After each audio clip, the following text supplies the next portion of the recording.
Chapter 6, Frost. This chapter is updated by novels.pl. While Raymond's mind was in a mess, Lin Yun had found a few cat's eye gems hidden behind the box, so he looked around some more. After making sure that he hadn't missed anything, he called out to Raymond, "Come help me." He didn't wait for Raymond's answer and just took a few gems that were relatively pure before walking out. As he was left behind, Raymond felt stunned. "You think I'll help just because you asked me for it? Am I your friend? Besides, you dare to ask a great mage like me to help you work with such cheap magic materials? Are you joking? Do you think a mage is someone you can hire in the streets for a few coppers?" Raymond entered the Gilded Rose while full of complaints. "Let's agree on something.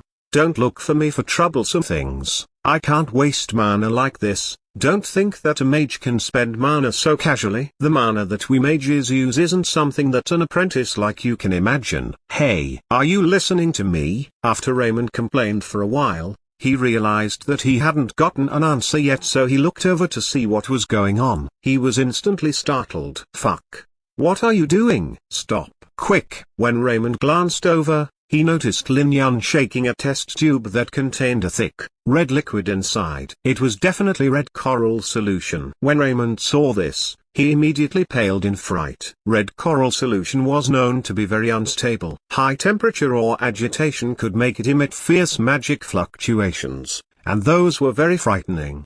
The effect was completely disproportionate to the cheap price of the red coral. If such a thing happened, then let alone this laboratory, even all of Gilded Rose might be leveled. That was a destructive power that eluded the control of the mages. It was dangerous, powerful, and unpredictable. Over thousands of years, who knew how many people had tried to take advantage of that power? Countless sages fell one after the other, hoping to grasp that explosive power within their hands. But regretfully, the red coral was a problem that nobody had managed to solve. Despite countless efforts in the past millennia, those fallen sages either died or became disabled after their accidents. In the last 100 years, the red coral solution had even become a taboo of alchemy. Any alchemy apprentice would be repeatedly warned by their teacher that there were many ways to handle red coral, but that they absolutely couldn't dissolve it into a solution. Red coral in its solid state could only be considered a mediocre magic material. Compared to typical magic conductors, it could only release weak mana for 2 to 3 days. These two properties made it so that red coral could only be considered a low-tier magic conductor. Moreover,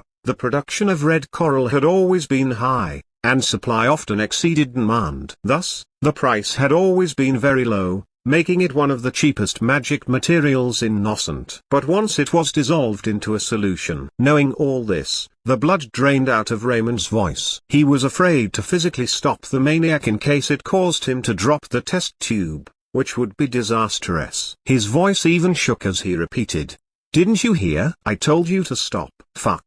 What are you doing?" Raymond's words were cut short because after that scoundrel was done shaking the test tube, he went even further to court death by igniting a small lamp and holding the test tube above the flame. "If I don't stop him, it'll definitely cause a disaster." Thinking of the frightening explosion that could erupt from the red coral solution, sweat dripped down from Raymond's forehead. Raymond instantly cast a frost spell, putting great effort into shortening the incantation and the somatic component, which sharply increased the consumption of mana. In a flash, a third of the mana within Raymond's body was used up. To a mage, this was like losing half his life. But that would be better than losing his whole life. After consuming so much mana, the speed and power of the frost spell were far greater than usual. Almost at the same time that the spell was cast, the empty laboratory was filled with a bone-piercing chill. It was immediately followed by a spiraling blue light, and the lamp was extinguished. And that wasn't all. After the lamp stopped burning,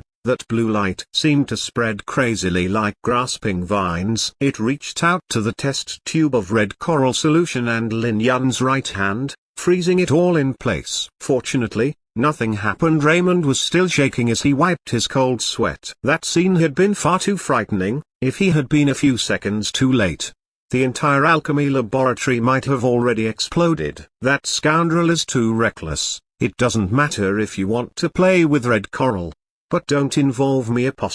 After getting over the sudden fright, Raymond was completely filled with shock and anger. In fact, with Raymond's level of magical ability, he could have controlled the frost spell to only extinguish the lamp and freeze the test tube, without freezing Lin Yun's hand. That's right, Raymond had done that deliberately. This scoundrel doesn't know what he is doing. It'll be a good lesson for him. Since he still thought that Lin Yun was a magic apprentice, he would never think of treating him as a fellow mage. If not for that scoundrel's relationship with his old man, how could he even care to look at a magic apprentice that was so heavily in debt, let alone one that would try to order him around? If it were anyone else, they would have already been turned into an ice statue by Raymond. I have endured enough of this bullshit. Raymond had already thought about it when casting the frost spell. He would let that scoundrel freeze for an hour, and only then would he mercifully rescue him while strictly admonishing him at the time. Hopefully, this would make that wretch behave himself. And if his father asked, he would justify everything by emphasizing the dangerous nature of the red coral solution. He wasn't lying. After all, red coral solution really was that dangerous. He did all this for the safety of young Master Merlin. The more Raymond thought about getting to let off some steam, the more cheerful he got. It was to the point that he didn't even notice that Lin Yun was completely unfazed by what had happened. With what Lin Yun had experienced at the end of the magic era, an attack like a frost spell could hardly fluster him. What's more, that frost could hardly be considered an attack. Raymond hadn't thought of Lin Yun as a fellow mage and definitely wouldn't expect that he was a freak that had only needed a few minutes to form a mana whirlpool. Raymond might have been a mage longer than Lin Yun, but when it came to their levels of power, the two were simply not on the same level. Facing Raymond's mana-charged frost, Lin Yun didn't even use a spell to counter it. He only controlled the mana whirlpool within his body to form a thin layer of mana to act as a shield. That mana shield was definitely rough, because it didn't have any elemental arrangement. It was just an accumulation of mana. If it had been done by another mage of their time, that frost spell might have been able to just overpower the shield and freeze it out of existence. But it was clear that Lin Yun wasn't an ordinary mage. Surviving for over 20 years at the end of the magic era let Lin Yun accumulate knowledge that far surpassed what was known in this era. Moreover, the finesse and precision of his casting also were exemplary. This sort of casting ability was unrelated with ranks themselves. It was the result of Lin Yun's sweat and tears. In the Noscent of this era, there wasn't any mage that was more familiar with the usage of magic for battle than Lin Yun. Continuously fleeing from the sand beast's claws, always living on the edge, always hunting, always being hunted. All this made Lin Yun develop a beast-like instinct. He didn't even need to think to know of the most mana-efficient way to kill his opponent. Just like this mana shield, it seemed rather rough and brittle, but Lin Yun was able to block Raymond's frost spell with it. Not too weak, not too strong, just enough to do the job. Just as the icy mist dissipated, the mana shield's mana also depleted.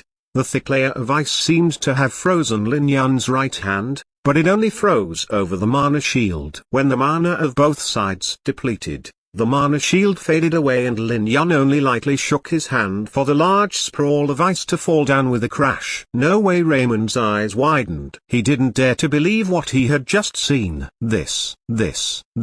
How could this be? How could a magic apprentice's body resist a frost spell? Even a mage can't. Although frost is a control-type spell which had never been particularly high in firepower, it is still a second-rank spell. To use his flesh to resist a second-rank spell, even a bold mage wouldn't dare to do so. And that scoundrel not only dared to do so, but he even succeeded. No way, there must be a problem here. Yeah, apostrophe. Even if that scoundrel is very weird, he is still Loch Merlin's son.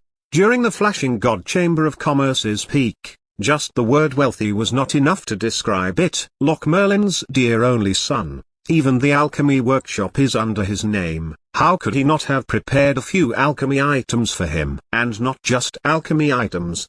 He could even have a magic tool. It was definitely a defensive magic tool that blocked the frost spell. Yeah, definitely. Otherwise, how could that scoundrel be totally unharmed after being hit by a frost spell?